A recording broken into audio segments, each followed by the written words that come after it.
I'll be honest, it's been a while since a trailer has hit me that hard, especially a Star Wars one. I think the last time I was this excited was Tales of the Jedi, and that's really because that came out of nowhere. But man, I'm so excited for Ahsoka. So today we are discussing the top 3 reveals in the trailer, the people and the storylines that are going to be really important for the show and the future of Star Wars. So let's discuss.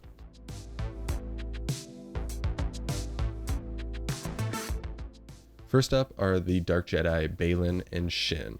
Now I want to make sure that everybody understands these two are Dark Jedi.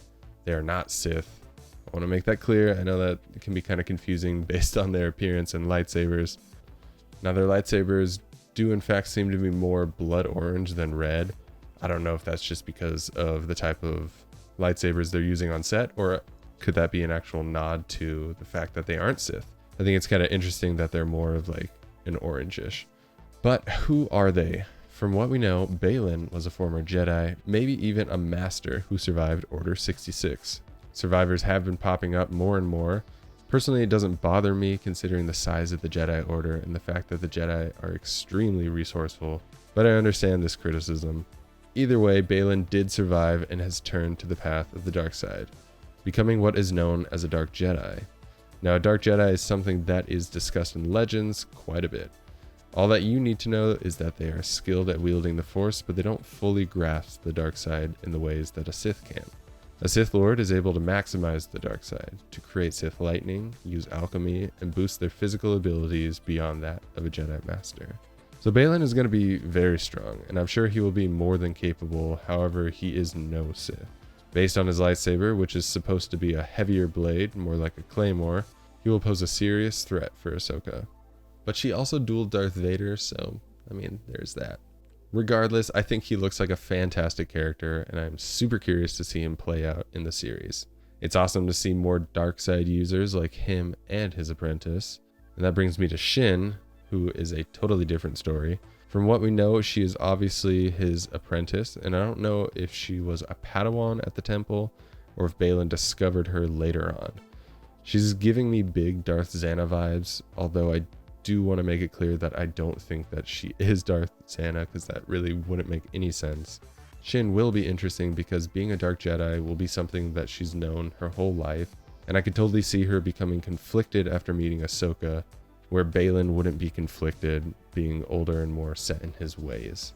Shin is apparently supposed to have more of a fighting style in line with Ahsoka, being acrobatic, employing quick attacks, and utilizing her speed to her advantage.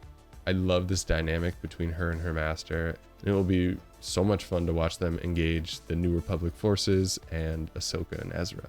This brings me to the next big reveal, and that's all the live action characters from Rebels. I was so excited to see Zeb in live action, but now we got Sabine, Hera, Chopper, and a holo of Ezra.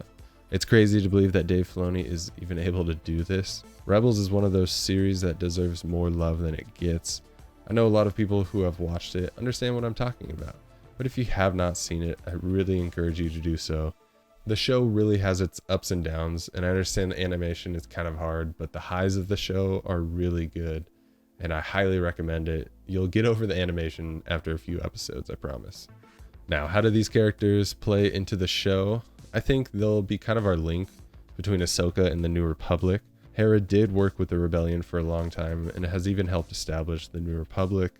We know Zeb is currently working for the New Republic thanks to the Mandalorian, but Sabine is interesting considering her ties to the Mandalorian people.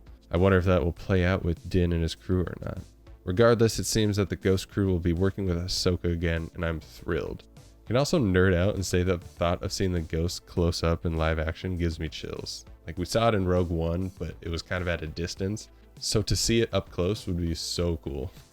To circle back, Ahsoka is going to get help from Sabine, Hera, and Chopper to find Ezra. This is going to lead them to discovering some big threats to the galaxy, maybe even a big blue threat.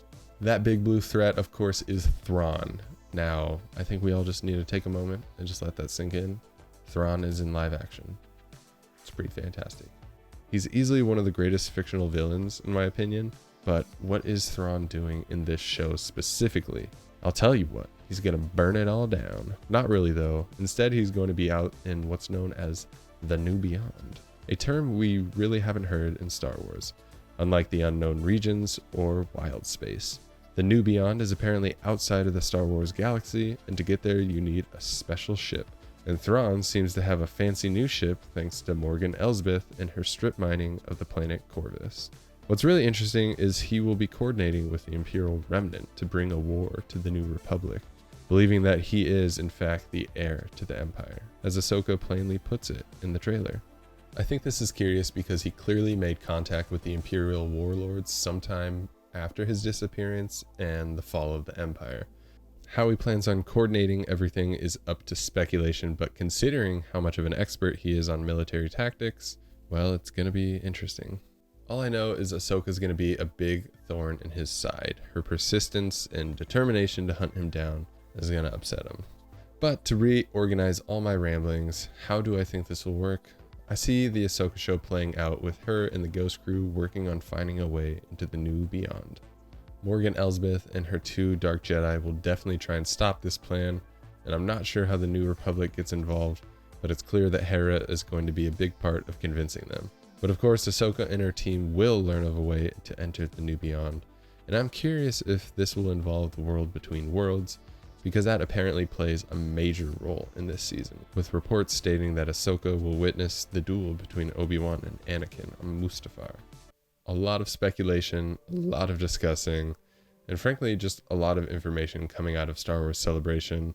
This trailer was fantastic, and I hope it all made sense, and I hope you guys let me know what your thoughts are of how this show will play out with all these fantastic characters.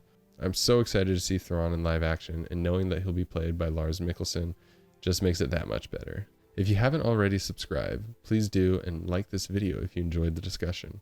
Have an incredible day, and may the Force be with you.